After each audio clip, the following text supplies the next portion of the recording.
Well, this year's TechPoint Foundation for Youth Bridge Builder Award winner is Dr. Carlotta Berry. She's a professor of electrical and computer engineering at Rose-Hulman Institute of Technology in Terre Haute.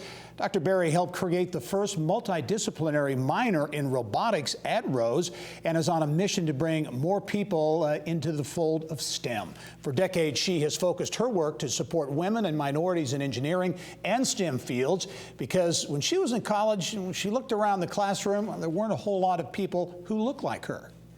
I thought engineering was really cool, really exciting, and really fun, but I saw a lot of opportunities to diversify it because I think all people could benefit from that experience.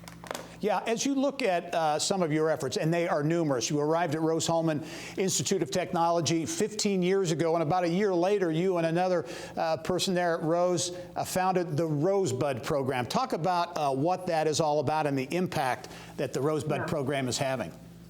So Dr. Deborah Walter and I started the NSF STEM grant. It was a $600,000 grant to diversify STEM, in particular to recruit more women and minoritized and marginalized populations to electrical and computer engineering and computer science and software engineering. And it's really taken off. All these years later, we're graduating about 25 to 30 students a year. They get a scholarship, there's mentoring, there's peer mentoring and faculty mentoring. They do a lot of social networking as well, like preparing them for the career fair. They're required to do internships, co-ops, as well as research experiences. And the school is telling us just because of the presence of our program, the number of women recruited in general on campus has improved as well. Wow, that is impressive. A program really making a difference, to be sure. But that's not the only program you're associated with. Actually, during the pandemic last year, you founded both Black in Engineering and Black in Robotics. Talk about those groups, those organizations, and the goals there.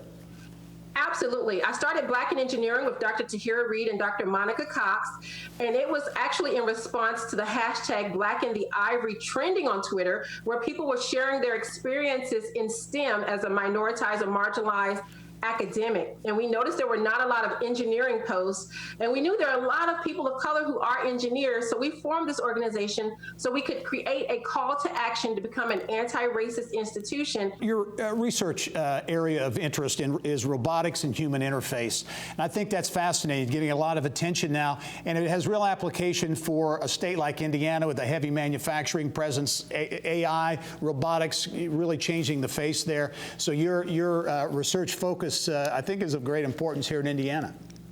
Thank you. Yeah, I do a lot of work on human-robot interaction. I've also done several presentations with colleagues on AI bias, a big one right now, where the police dogs that were in New York City a couple of weeks ago. But you always want to look at how people respond to robots and how they'll be able to work with robots in order to improve the world and make it better, and to eliminate bias in AI.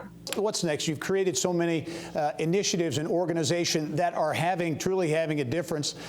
You can point to those, but as you look going forward, are there more things you see in the future that will get behind efforts that are important to you? Yes, absolutely. I just became the Giacoletto Endowed Chair in Electrical and Computer Engineering at Rose-Hulman, and a big part of my platform is to continue to diversify STEM by doing outreach for K through 12 through robotics workshops that are virtual and online, which makes sense during the pandemic. And also, I'm looking to write a book about Black women in STEM to normalize and market seeing more Black people doing engineering. Improving and making the world better. You know, there's been a lot of talk, Mike, about diversity and inclusion over the last year. Carlotta Berry, she's been doing that and focused on that for a long time. She has. Yeah, we've had this awakening in society, as you said, but she's been doing it for 2 decades, and you can see that she has started long time programs like the Rosebud, but even just recently, she's continuing to endeavor to make the world better, and she's doing it through thousands of students that she's educating at Rose-Hulman, and she's doing it through organizations like Black in Engineering and also Black in Robotics.